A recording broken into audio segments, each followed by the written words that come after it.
유쾌한 남자들의 시시콜콜 토크쇼 김프로쇼 지금 시작하겠습니다. 저는 김프로입니다.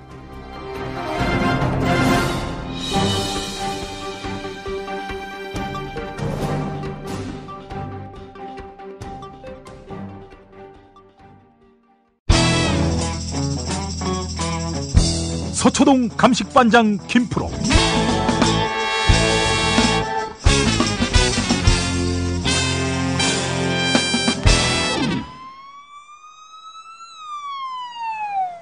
네, 김프로와 함께 하겠습니다. 김프로 반갑습니다. 네, 안녕하세요. 새해 복 많이 받으십시오. 예, 여기는 이제 현대 월드타워 19층. 예, 네.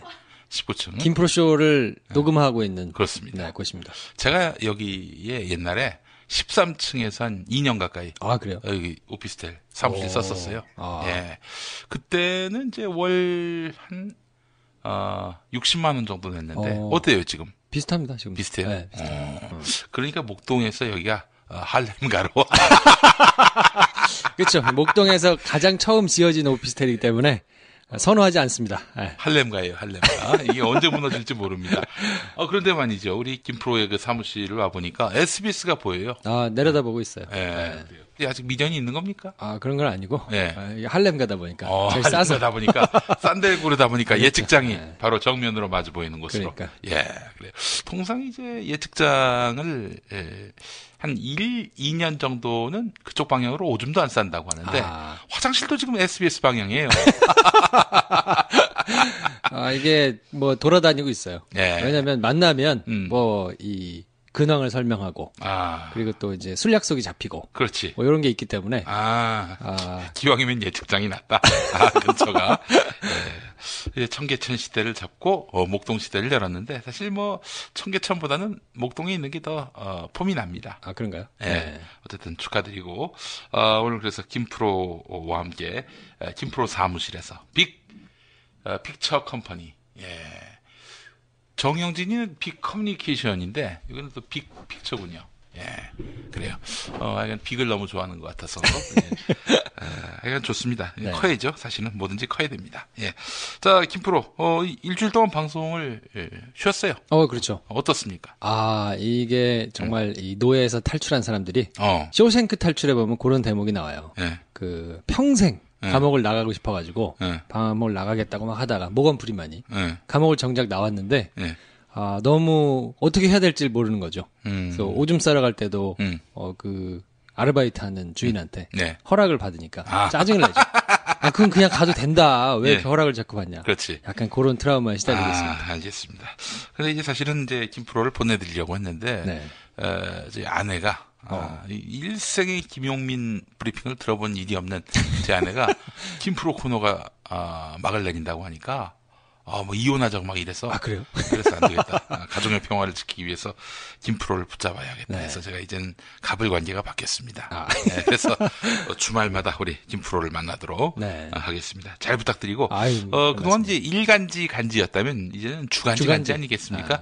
정통 시사주간지와 한번 네, 결합을 그렇습니다. 심층성도 있어야 되고, 네. 무엇보다도 알지 못했던 것들을 많이 이제 알려줘야 하고 또 하나 문장이 좀 짧아야 되겠다. 그렇죠. 어떤 문장은 한 2분 동안 마침표가 지켜지지 않아요. 그게 이제 매일 방송의 후유증이었죠. 예.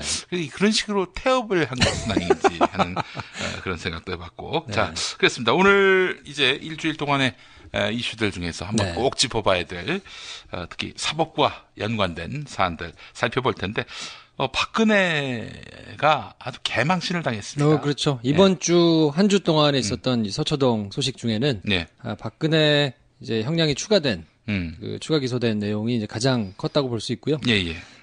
모두 18개 혐의로 1심에서 재판을 이제 받고 있는데, 아직 안 끝났어요. 본인만 너무 많아가지고. 근데 2개 혐의가 추가돼서, 이제 뭐 다 하면 뇌물, 횡령 이런 게 이제 추가돼가지고. 그럼 1심 판결 때 추가 기소된 이 사안도 함께 묶여서 판결됩니까? 이제 원래 그 권한은 법원에 있어요. 그래서 법원이 그냥 직권으로 결정할 수 있거든요. 근데 1심 재판이 거의 2월 달에 이제 선고가 나올 예정이기 때문에 지금 이걸 합쳐가지고 하면 또 시간이 길어지니까 그렇게 나오긴 좀 어려울 것 같고요. 현실적으로는 지금 하고 있는 재판은 2월 달에 결론이 나오고 추가 기소된 내용은 별도 혐의니까요. 별도로 재판이 진행되다가 예. 아마 2심 재판 때 병합이 될 가능성이 커 보입니다. 여러 가지 범죄 행위에 대해서 재판을 한꺼번에 진행하는 것일 뿐이거든요. 근데 뭐 사안이 없어지거나 그러지는 않고 이제 선고 형량이 한 번에 나오게 되겠죠. 근데 어쨌든 굉장한 중형이 예상이 되죠. 이번에 추가된 거 아니더라도 뭐 이미 지금 기소된 것들 보면은 무기형도 가능한 문제 아닙니까? 네. 그래서 오늘은 제가 네. 뭐 이렇게 조금 준비를 해야 되지 않습니까? 예. 일주일에 한 번 하는데. 글쎄 말이야. 그래서 오늘은 이 양형 기준이 어떤 식으로 돌아가고 적용이 되는가 요거를 박근혜 재판에 빗대가지고 한번 설명을 드리면 이해하시는데 좀 도움이 되지 않을까. 오늘 김프로 판사가 판결을 내립니까? 뭐 이제 듣다 보시면 네. 대충 어느 정도 나오겠구나 하는 감은 조금 잡히지 않을까 싶은데요. 네. 양형 기준이라는 게 이제 여러 법원에서 재판을 하잖아요. 네. 근데 각자 판사들이 다 독립된 헌법기관이기 때문에 각자 알아서 이제 법에 따라서 판결을 하는데 뭐 가격 정해져 있듯이 이렇게 형량이 정해져 있지 않단 말이에요. 뭐 5년 이상, 네. 뭐 3년 이하 뭐 이렇게 정해져 있잖아요. 네. 그러니까 이제 거기서 얼마나 줄 거냐는 상급심 판결이 어떻게 나왔는지 이런 걸 대충 참고해 보기는 하지만 잘못하면 똑같은 사실에 대해서 뭐 강릉에서는 한 3년 나왔던 사람이 뭐 아니면 저쪽 뭐 해남에서는 뭐 5년을 받기도 하고 뭐 이럴 수도 있잖아요. 네. 그러니까 이제 특히나 사람의 신체를 구속하는 형벌에 대해서 이제 그렇게 나오면 네. 이거는 말이 안 되기 때문에 대법원에서 기준을 이렇게 통일을 해가지고 정했어요. 근데 그 정한 시기가 그렇게 오래되지 않았습니다. 한 2009년 정도 됐을까요? 그렇지. 네, 10년이 안 됐거든요. 김프로가 이제 취재 수첩 들고 서초동을 누빌 때, 네, 그때 나왔군요. 네, 그때 네. 나왔어요. 네, 그래서 그럼 딸딸 외웠어야 했겠네. 근데 뭐 그 외울 수 있을 만큼의 건 아니고 약간 이제 백과사전 같이 각자 이제 범죄에 대해서 정해져 있는데 지금도 계속 기준이 마련돼가고 있습니다. 수정이 되고 있고. 그래서 지금은 뭐 살인, 뇌물, 성범죄, 뭐 횡령, 배임, 절도, 사기, 교통 뭐 이런 이제 사람들한테 중요하게 적용이 되는 이런 주요 범죄들 한 20가지에 대해서 네. 양형 기준이 이제 마련이 돼 있는 상태고요.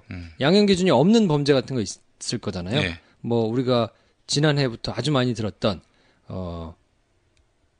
직권남용, 뭐 이런 것들은 사실 흔한 범죄가 아니기 때문에 네. 그거에 대해서는 양형 기준이 따로 마련되지 않거든요. 그러니까 이런 것들이 계속해서 양형 기준 위원회가 있어가지고 그걸 만들기도 하고 기존에 만들어졌던 것들을 조금 더 세밀하게 수정하기도 하고 뭐 이렇게 진행 중이거든요.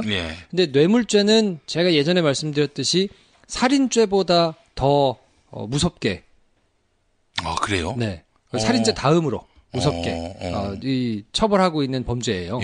근데 뇌물죄라는 거는 공무원이 직무상의 대가로 불법적으로 이득을 챙긴 범죄에 대해서 이제 처벌하는 법조항인데 이게 대가 관계가 그래서 명확하게 드러나야 돼요. 자기 직무와 관련해 가지고 명확하게 뭘 주고받고 한 것이 딱 떨어지게 나와야 굉장히 세게 처벌하는 법이거든요. 그러다 보니까 이 대가 관계가 명확하지 않으면 뭐 그래서 지금 진경준 검사 같은 경우도 그냥 보험성으로 들어놓은 것도 처벌을 따로 못하게 뭐 이렇게 됐잖아요. 요거를 보완하기 위해서 만들어진 게 이제 김영란법이고 김영란법은 대상을 조금 늘린 거예요. 공무원만 처벌을 그렇게 받으면 좀 그렇다. 그렇지. 사립학교 교원이라든지 기자들이라든지 뭐 이런 사람들까지 싹 한꺼번에 처벌을 받도록 이때는 대가 관계가 없어도 돈을 일단 무조건 큰 돈을 받으면 안 되도록 규정을 하고 있거든요. 지금은 뇌물죄의 그 약간의 빈 구석을 김영란법이 이제 보완해주는 시스템이 이제 마련이 됐는데 뇌물죄를 보완하는 차원에서 김영란법이 있었군요. 그렇죠. 대가 관계라는 것 때문에 빠져나가는 경우가 너무 많으니까요. 그래서 지금은 공무원인 사람은 대가와 상관없이 그냥 100만 원 이상 무조건 받으면 무조건 처벌을 받도록 돼 있어요. 돈 아예 받지 말고 밥 먹는 것도 얼마 이하만 먹어라 이렇게 정해놓은 거거든요. 네. 그러니까 지금은 이제 그래도 예전에 있었던 정말 말도 안 되게 진경준 검사장 같은 경우도 지금 김영란법을 소급해서 적용할 수 없기 때문에 그냥 무죄가 나온 거라고 봐야 되거든요. 하지만 만약에 진경준이 김영란법 이후에 그렇게 주식을 받았다면은 당연히 처벌할 수 있는 것이고. 그러니까 지금 검사들은 그렇게 보험 든 뭐 친구들이나 뭐 이런 사람들한테 보험성으로 뭘 받았다가는 큰일 나죠. 그러니까 김영란법을 저항하는 사람들은 과거에 구린 것이 많은 사람이었다. 이렇게 봐도 무리는 아니겠어요? 무리 없을 거예요. 네. 그리고 야, 뭐 이런 걸 처벌해. 네. 이런 거 다 있는 거 아니야? 라고 이제 관행적으로 생각하는 이런 뭐 생각들이 좀 배 있는 거라고 보면 되죠. 김프로가 너무 반발을 해가지고 왜 이러나 했는데. 주는 사람이 없어 이제. 이제 없어요. 이 시행돼도 됩니까? 저 괜찮죠. 알겠습니다. 저만 얻어먹을 수 있어요. 다행입니다. 민간인이라. 너무 김프로가 이제 불편해가지고 김영란법 얘기도 안 했는데. 다행입니다. 예. 네. 아무튼 그래서 이제 양형 기준으로 돌아가면 양형 기준이라는 걸 대법원에서 그래서 마련을 해놓고 동일한 기준으로 처벌을 하자. 그러면 비슷한 형량이 나오지 않겠느냐 하는 차원에서 이제 시행을 한 건데 뇌물죄를 그래서 한번 살펴보면 가장 적게 뇌물죄로 처벌받을 수 있는 형량은 6개월에서 2년 정도 되고요. 그러니까 이 정상 참작을 충분히 해줘가지고 나오는 경우는 그렇게 되는데 박근혜 전 대통령 같은 경우는 상관이 없어요. 왜냐하면 금액에 따라서 이걸 나눠놨거든요. 그러니까 말씀드린 6개월에서 2년 정도 되는 거는 받은 금액이 1,000만 원 미만일 때 그렇게 되는 건데 5억 원 이상이 가장 세요. 근데 그거는 아무리 감경을 해줘도 감경을 해준 게 징역 7년에서 10년 사이 정도를 줘야 되고요. 여기서 감경이 아니고 이건 좀 가중처벌해야 된다라는 사연들이 좀 있으면 11년에서 무기징역까지 이렇게 돼 있어요. 그러니까 박근혜 같은 경우에는 감경인자라고 하는데 어려운 말로 이제 감경인자가 있고 가중인자가 있거든요. 좀 이따 설명드리겠지만 가중인자에 해당되는 요소들이 많기 때문에 11년 이상은 무조건 나와야 맞게 되는데 지난번에 이제 뇌물 지금 2월 달에 재판 결과가 나올 거는 모두 368억 원을 뇌물로 받았다 이렇게 돼 있거든요. 검찰의 기소사항이 그렇죠. 그렇죠. 그래서 삼성한테 뭐 한 300억 가까이 298억을 받고 롯데한테 70억을 받고 근데 이거는 또 받았다가 돌려주고 뭐 이런 게 있었잖아요. 그래서 368억 원을 뇌물을 받은 걸로 지금 진행이 되고 있는데 액수는 굉장히 크지만 약간 조금 뭐랄까요? 찜찜한 구석이 한편에 있었어요. 왜냐면 말씀드렸듯이 대가 관계가 명확해야 되잖아요. 그러면 내가 이 돈을 받는 대신에 뭘 해주고 그 돈을 내가 챙겨가지고 뭔가를 해야 되는 거잖아요. 그래야 이제 뇌물죄가 딱 이렇게 구색이 갖춰지는 거 아닙니까? 근데 삼성한테 받은 돈은 아시다시피 대부분 정유라한테 갔잖아요. 정유라, 최순실 이런 사람들한테 돈이 갔단 말이에요. 그래서 그때 나온 게 두 사람이 경제적으로 공동체다. 그렇지. 그래서 박근혜가 직접 자기가 챙겨가지고 받지는 않았지만 최순실, 정유라한테 준 것도 본인의 이익하고 같다라는 이제 논리를 폈는데 그거를 아주 깨부수려고 경제 공동체라는 말이 어딨냐. 부부간에도 아주 제한적으로 적용될 건데 두 사람이 부부도 아니고 친족도 아니고 아무것도 아닌 친구인데 그러니까 박근혜 쪽에서는 항상 주장했던 게 나는 속았다. 최순실한테 속은 거라서 난 모른다. 그리고 아니 내 딸도 아닌 사람한테 그렇게 뭐 이득을 몰아주고 내가 그렇게 할 이유가 뭐가 있느냐. 나는 한 번도 사익을 추구한 적이 없다라는 프레임으로 가지고 나갔던 거잖아요. 아니 그러면 박근혜 말대로라면은 박근혜 배경이 없는 최순실하고 정유라한테 돈을 줬다는 겁니까? 그러니까. 삼성이? 그러니까 그냥 일반적으로 상식적으로 보면 말이 안 되는 거기 때문에 이제 지금 택도 아닌 얘기라고 하지만 법적으로 놓고 보면 대가 관계가 명확하게 성립이 돼야 되는데 내가 이득을 안 받았는데 그게 말이 되느냐? 그래서 이제 그거 가지고 옥신각신하면서 약간 찜찜하게 진행이 됐는데 그 일이 만약에 김용민의 일이고 또 김용민이 그렇게 주장한다. 그러면 이게 법원에서 받아들여질 얄짤없지. 뭘 말이라고 해. 얄짤없지.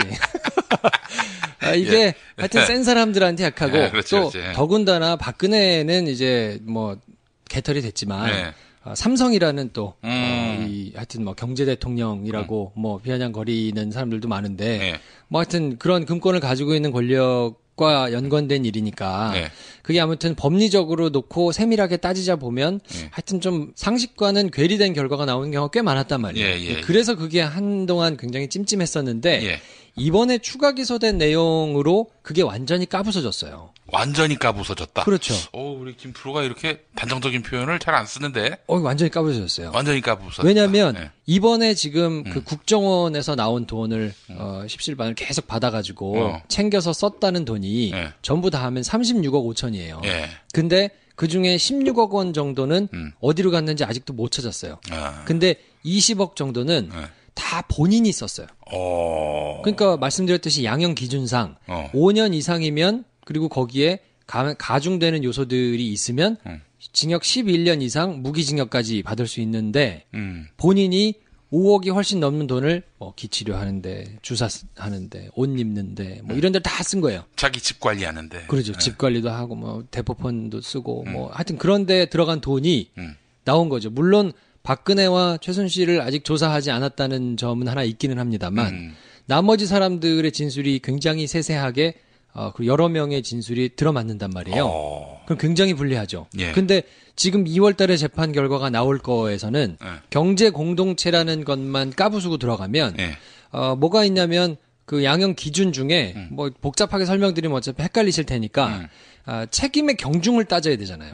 그래서 책임의 경중을 따지는 거를 이제 어려운 말로는 일반 양형 인자라고 하고 그 안에 있어요. 결정돼 있는 게. 그리고 다시요.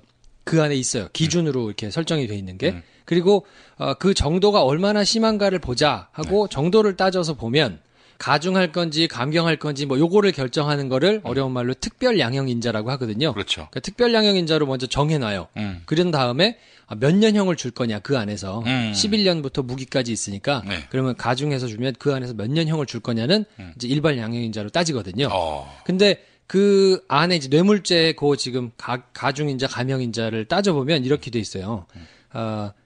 2년 넘게 장기간 받거나 업무 관련성이 높거나 3급 이상 공무원이거나 동종전과가 있거나 뭐 이런 경우에는 가중해서 처벌하도록 돼 있는 거예요. 퍼펙트하네. 그죠? 그리고 그 중에서도 아까 이제 가중할 건지 감경할 건지를 큰 틀에서 먼저 정하고 그 다음에 세부적으로 몇 년을 줄 건지를 정한다고 그랬잖아요. 네. 지금 말씀드린 거는 몇 년을 정할지에 해당되는 요소들이에요. 예. 근데 이걸 가중할 건지 아니면 감경할 건지를 정하는 요소는 뭐가 있냐면 적극적인 요구인지 아니면 자기 밑에 있는 사람한테 교사를 이렇게 저렇게 하라고 시킨 건지 뭐 요거에 따라서 그리고 수뢰 후 부정처사 뭐 이런 어려운 말이 있는데 돈을 받은 다음에 이제 나쁜 짓거리를 실제로 내가 이렇게 하면 돈 줄게 하고 돈만 받고 뻥카치고 그냥 가만히 있는 경우 있잖아요. 그거는 그나마 난데 그렇게 해놓고 실제로 자기가 뭔가 나쁜 짓을 하면 요건 또 별도의 죄목으로 또 처벌을 해요. 같이 가중되니까. 그러니까 이제 이런 것들이 그 누범이냐. 근데 누범은 아니니까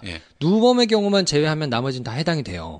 그러니까 당연히 가중 처벌을 그러니까 뇌물죄 중에서도 이제 가중 처벌을 받는 곳에서 그러면 이걸 가지고 몇 년형을 줄 거냐를 볼 때 놓고 보는 게 일반 양형 인자인데 그게 아까 말씀드렸듯이 2년 넘게 받았느냐 장기간에 그리고 업무 관련성이 높으냐 그리고 3급 이상 공무원이냐 이런 것들을 따져서 다 해당이 되면 이제 형을 높게 줄 수밖에 없는 거예요.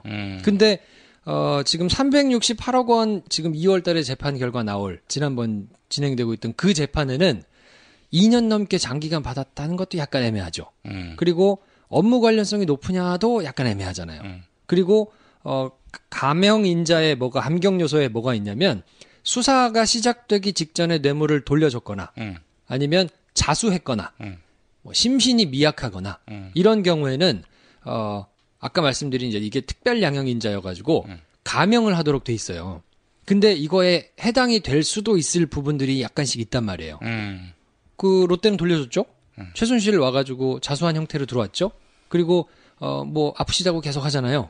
그럼 뭐 심신이 미약하다고 이제 주장을 할 여지가 있기 때문에 이거를 그냥 지난번 재판만 놓고 보면 물론 뭐 아주 무죄를 받거나 뭐 형량을 적게 받거나 이러기는 쉽지 않지만 그래도 법리적으로는 찜찜한 요소가 남아 있는데 이번에 36억을 본인이 받아가지고 챙긴 거에는 2년 넘게 장기간 계속 받았잖아요. 그렇지. 그리고 당연히 대통령이니까 3급 이상 공무원인데다가 업무 관련성도 굉장히 높잖아요. 자기가 그렇지. 받아가지고 자기 돈은 막 쓴 거니까. 그리고 이게 최종적으로 혜택을 받아서 누린 사람이 본인이 되기 때문에 그렇지.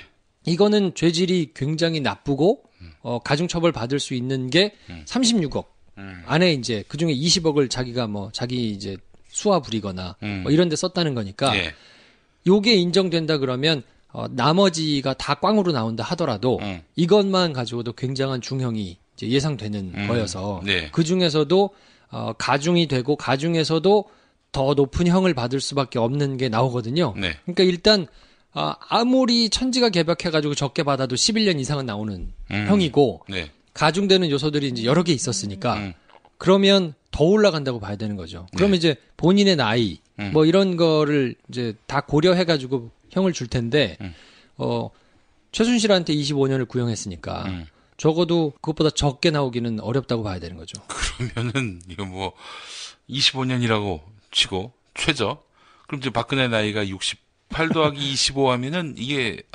앞으로 아니 이제 90 넘게까지 감옥에 있어야 된다는 얘기니까 사실상 무기징역하고 뭐 크게 다를 바 없거든요. 근데 지금 죄질로만 보자 그러면 5억 원 넘는 돈을 자기가 그냥 막 이렇게 착복해서 쓴 것으로 나오기 때문에 이게 1심 재판 결론이 나오기 전에 나왔다는 게 굉장한 의미가 있어요.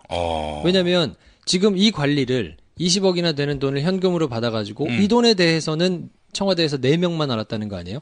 박근혜 전 대통령하고 나머지 그 문고리 3인방 그 사람들만 알고 따로 금고를 두고 거기다가 돈을 넣어놓고 박근혜가 불러가지고 돈 좀 갖고 와 이러면 그거를 쇼핑백에 넣어가지고 테이프로 잘 싸서 그리고 가져다가 줬다는 거잖아요. 근데 그 진술이 여러 명이 이제 이렇게 맡고 있는 거니까 그러면 그 3명과 박근혜까지 4명만 알고 있는 사실을 최순실이 이렇게 끄적끄적 써가지고 한 메모 이런 걸 보면 아주 정확하게 맞아 떨어진다는 거거든요.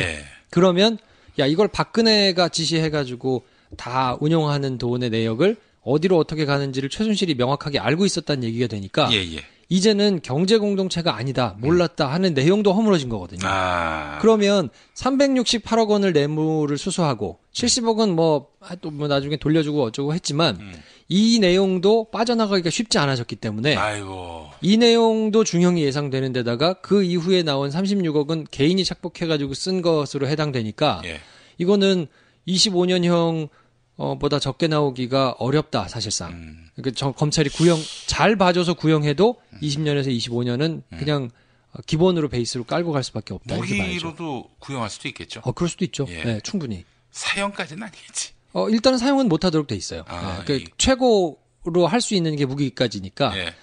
만약에 이제 상징적으로 해가지고 무기를 구형할 수도 있겠죠. 대통령이었고. 무기형 받아서 감옥에서 돌아가신 분이 있었습니까? 대한민국에서? 그거는 뭐 제가 이제 찾아봐야 될 텐데 보통 무기징역을 받고 가다가 나중에 이제 뭐 이제 감형이 되거나 그런 경우도 아마 있기는 할 거예요. 근데 그거는 어찌 됐든 뭐 택도 없이 뭐 한 10년 살고 무기수가 뭐 나오거나 이러지는 않으니까. 근데 이제 박근혜는 뭐 전두환도 사형 선고받고 풀려났으니까. 근데 박근혜도 아마 뭐 아무리 형량을 많이 받더라도 언젠가 사면 되지 않겠는가 이런 기대를 하고 있는 것 같아요. 그래서 사실 형량에는 그런 관심이 없는 것 같아 보입니다. 본인은 그렇죠. 지금 뭐 이걸 따져가지고 뭐 법리적으로 다퉈가지고 이거를 형을 적게 받고 어쩌고 하는 게 이미 의미가 없어졌기 때문에 본인은 여기서 그냥 정치적으로라도 내가 좀 살아나려면 말씀하신 사면이라든지 뭐 감형이라든지 가석방이라든지 이런 거라도 좀 받아보려면 지금은 나를 지지하는 정치 세력이 남아 있느냐 없느냐가 가장 중요하거든요. 그렇지 아무래도 그런 상황을 만들려다 보니까 에휴 뭐 국선하고 뭐 쪼잔하게 법리로 다퉈가지고 뭐 이렇게 하느니 내가 억울해요라는 제스처라 그냥 계속 지속적으로 보여줘서 지지하는 세력들이 맹목적으로 지지하는 사람들이 있는 것이 훨씬 나중에 낫겠다라고 판단을 본인이 한 게 아닌가 싶어요. 알겠습니다. 그나저나 박근혜는 왜 이렇게 대범했습니까? 아무래도 어려서부터 보고 배운 것이 영향을 줬을 거라고 보고 거기다가 더한 거는 현금이라서 그랬을 거예요. 국정원에서 나오는 게 전부 다 현금으로 나오고 일단 허들이 여러 개가 있잖아요. 국정원에서 특수활동비라는 것 자체가 뭐 국회에서 심의를 받거나 이런 게 전혀 아니기 때문에 국정원에서 돈 주는 사람만 정확히 입을 틀어막으면 걸릴 일이 없죠. 현금으로 가져와서 쓰는 것도 다 현금으로 쓰면 뭐 기록이 안 남으니까 아주 은밀하게 자기 3인방 이 사람들한테도 그래서 돈을 많이 준 것 같아요. 활동비 하라고 뭐 이렇게 주니까 그 사람들 입장에서야 땡큐죠. 그리고 그게 이제 상당 기간 오래 지속이 되는 걸 보니까 야 이거 뭐 정권을 이렇게 털릴 거라고는 생각도 못했을 거 아닙니까? 그러니까 그러면 그냥 가도 되겠다 하니까 액수도 올려서 더 대범하게 이제 막 한 건데 이게 뇌물죄가 아까 말씀드린 대로 살인죄 다음으로 굉장히 무섭게 처벌받는 거기 때문에 3인방들이 이제 들어가가지고 특히나 이재만 안봉근 같이 나중에 잡혀 들어간 사람의 경우에는 그 전에 제가 브리핑하면서 한번 말씀드렸는데 지금부터는 본인의 이익에만 부합하도록 할 거기 때문에 굉장히 세세하게 다 볼 거다라고 이제 말씀을 드렸던 기억이 나는데 그게 맞췄다 이거예요? 그렇지. 지금? 이런 광을 팔아줘야 됩니다. 아무도 기억을 못하기 때문에 두 사람이 들어가서 실제로 종착지가 자신들이 되면 이 5년 이거는 뭐 박근혜는 정치적으로라도 뭔가 판단을 할 때 검찰이 조금 신경을 쓸 거 아닙니까? 아무래도 정무적으로. 그렇죠. 근데 뭐 이제만 안봉근 이런 사람들이 돈 몇 억 받았다 그러면 봐주겠어요? 거기는 얄짤없거든요. 그러니까 본인들이 정무적으로 안 거죠. 이거는 검찰 수사에 최대한 협조해서 내가 자수하고 뉘우치고 있고 뭐 요런 프레임으로 조금이라도 덜 받으려면 세세하게 다 물어야 되고 그리고 나는 시켜서 부정한 일을 그냥 심부름만 한 것이다라고 최종 종착지를 저쪽으로 떠넘겨야 내가 어쨌든 중형을 안 받을 수 있다라는 이익이 있기 때문에 두 사람 알고 있는 걸 굉장히 소상하게 다 불었을 거거든요. 그런 게 이제 촘촘하게 나왔기 때문에 지금 이 모든 것들이 이제 드러났다고 봐야 되는데 이 모든 게 참 아이러니하게도 추명호 전 국장의 영장이 기각이 되지 않았으면 안 나왔을 거거든요. 그러니까 이게 영장이 기각되는 바람에 밑에 있는 사람이 뭐야 이거 하고는 불어서 그게 이제 나비 효과를 일으켜가지고 이렇게까지 돌아온 거니까 참 이게 굉장히 아이러니한 사안이라고 봐야 될 것 같아요. 추명호 국장이 풀려나면서 그 밑에 있던 사람이 오라이 씨발 저 사람이 풀려? 그리고 난 붙잡혀 있어? 다 불어야지 해서 부르다 보니까 여기까지 나온 거죠. 이 나비 효과가 결국에는 박근혜에게 치명적인 그런 일격을 가하는 그런 도구가 됐다. 그렇죠. 알겠습니다. 자, 최경환 경제부총리. 사실은 박근혜가 이제 경제 정책을 펴면 근해노믹스 뭐 이런 게 나와야 되는데 이 초이노믹스가 나왔단 말이죠. 이 경제에 있어서는 박근혜를 제치고 사실상 박근혜 정부의 간판이 됐던 그 최경환 이렇게 비참한 영어의 몸이 됐습니다. 그러니까 모든 사람들이 뭐 대선 후보가 경제학 박사가 아닌 이상 경제에 대해서 이제 보좌하는 사람들이 있을 거 아닙니까? 그리고 뒤늦게라도 이제 정치를 하면서 공부를 하잖아요. 경제를 어떻게 해야 되고 그러면 조력을 받아서 뭔가를 만드니까 기본적으로 메커니즘이 어떻게 돌아간다는 거에 대한 이해 정도는 있고 그거를 실무선에서 이제 열심히 해가지고 오면 논의해가지고 결정해서 나가고 뭐 이러니까 대통령의 이름을 붙여서 이제 노믹스가 나오는 건데 이제 모든 사람이 아는 거죠. 박근혜가 그렇게 할 수 없다는 걸 이제 기대하지 않기 때문에 그러면 그 맨 위에 역할을 하는 사람이 최경환이겠구나.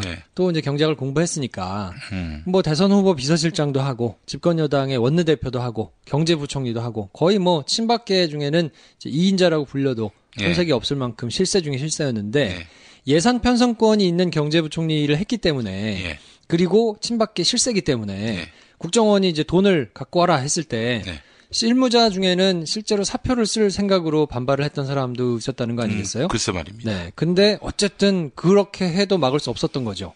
돈을 받아가지고 이제 이 지금 사다리 날 단초를 제공을 했었는데, 어쨌든, 본인은 돈을 만약에 받은 게 사실이라면, 할복하겠다. 뭐 이렇게 이제 뻥카드 치고 막 하셨는데 결국은 구속됐어요.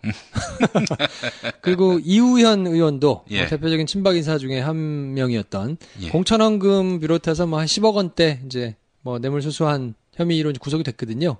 근데 이 이우현이 서청원 전 대표의 최측근이란 말이에요. 그러니까 아마 이제 이우현한테 간 돈이 어떻게 쓰였느냐에 대해서 용처를 조사하겠죠. 그러다 보면 서청원도 지금 잠을 잘 못 자지 않을까. 이미 녹취가 공개됐잖아요. 하여튼 딴 건으로. 하여튼 친박이 거의 몰락한 것을 마지막에 종지부를 찍어준 사건으로 보면 되지 않을까 싶고 이제 박근혜가 저렇게 오간에서 자기는 억울하다라고 얘기를 하는 거에 대해서 지각이 있는 사람들은 지지하거나 연민하 이런 사람들은 이제 거의 없을 거라고 보고 다만 그런 거하고 상관없이 그냥 우리 공주님 하면서 매달리는 사람들의 지지세가 얼마나 남아있을 것이냐만 이제 박근혜 개인한테만 네. 해당이 될 것 같고 그 나머지 박근혜를 추종하면서 따랐던 뭐 그 친박 세력들은 완전히 괴멸됐다고 보는 게 맞을 것 같습니다. 이번 총선으로 이제 정계에서 할 역할은 다 했다라고 네. 봐야 되겠네요. 그렇죠. 예, 네. 예. 알겠습니다. 최경환 이야기는 뭐 더 길게 할 것 없다고 보는데요. MB 얘기가 굉장히 중요합니다. 그렇죠. 자, 뭐 제일 먼저 이거부터 물어보겠습니다. MB 언제 구속됩니까? 그거 물어보던데 뭐 2월 내에는 어쨌든 그래도 조사를 받고 뭐 이렇게 되지 않겠습니까? 김프로 말 믿고 MB를 소환한다는 것은 뭐 결국 모든 자료를 다 축적해 놓았고 빼박 증거를 다 모아놓은 상태일 것이다. 이렇게 얘기하고 다니고 있어요. 아, 그래요? 문제 없습니까? 뭐 문제가 생겨도 당신 생길 테니까. 아니 네가 했다고 그랬거든. 네가. 지금 그래서 이번에 그 국세청에서 특별 세무조사 그렇지. 했잖아요, 이번 주에. 조선일보가 네. 뭐 난리가 났어요. 사설로 맹비난을 퍼붓습니다. 충견이라고. 개해라서 그런가? 충견이라면서 국세청을 맹비난했어요. 사실은 경주라면은 대구 국세청이 나서야 되는데 네. 왜 서울 국세청이 나서냐? 뭐 이건 뭐 틀림없이 정권 차원의 보복이다라고 얘기하고 있어요. 사안이 크니까요. 택도 아닌 얘기고요. 왜냐하면 예전에 자기들이 했던 것 때문에 재발 저려서 그런 거예요. 예전에 네. 그 태광 실업이라고 있습니다. 알지. 그 나이키 신발에 거의 이제 OEM으로 돈을 굉장히 많이 버는 박연차 회장이라고 기억하시죠? 알지. 네, 태광 실업을 한상률 국세청장이 뽐뿌해가지고 거기를 한번 싹 털어간 적이 있어요. 네. 그래서 결국에는 그때 나왔던 자료들이 노무현 전 대통령의 수사를 하는 단초로 거의 다 사용이 됐거든요.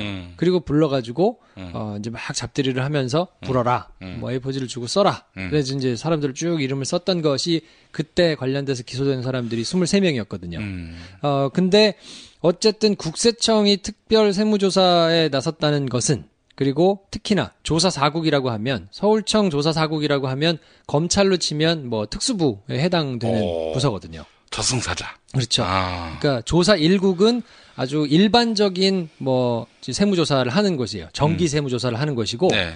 조사 4국은 특별히 딱 찍어가지고 문제가 있는지를 살펴보자 이래가지고 하는 것이라 국세청 중에서는 가장 끝발이 센 곳이라고 보시면 되거든요. 근데 이 세무조사를 한다는 것에 어떤 의미가 있냐면 법적으로 검찰이 압수수색을 하도록 돼 있잖아요. 근데 압수수색은 검사가 청구한 영장을 법원이 발부해 주는 것에만 할 수 있어요. 그러니까 굉장히 자세하게 적시를 하도록 돼 있거든요. 만약에 김용민 씨에 대해서 검찰이 압수수색을 한다. 그러면 김용민 사무실과 주거지, 차량, 뭐 휴대폰 뭐 이런 식으로 특정을 해가지고 만약에 김용민 씨가 집도 있고 옆에 오피스텔도 하나 얻어놨는데 검찰이 오피스텔의 그 존재를 모르고 집만 알았단 말이에요. 집 주소를 이렇게 적으면 오피스텔에 대해서는 못하게 돼 있어요. 특정을 안 했으니까. 예. 그러니까 특정을 한다는 얘기는 예. 미리 기초조사가 어느 정도 있다는 얘기거든요. 그러면 사람을 불러다 놓고 예. 정말 잡들을 해가지고 조져가지고 그 사람이 자백을 했거나 아니면 그 안에서 내부 고발자나 뭔가 조금 이 마음이 바뀌어가지고 적극적으로 불어준 사람이 없으면 할 수가 없거든요.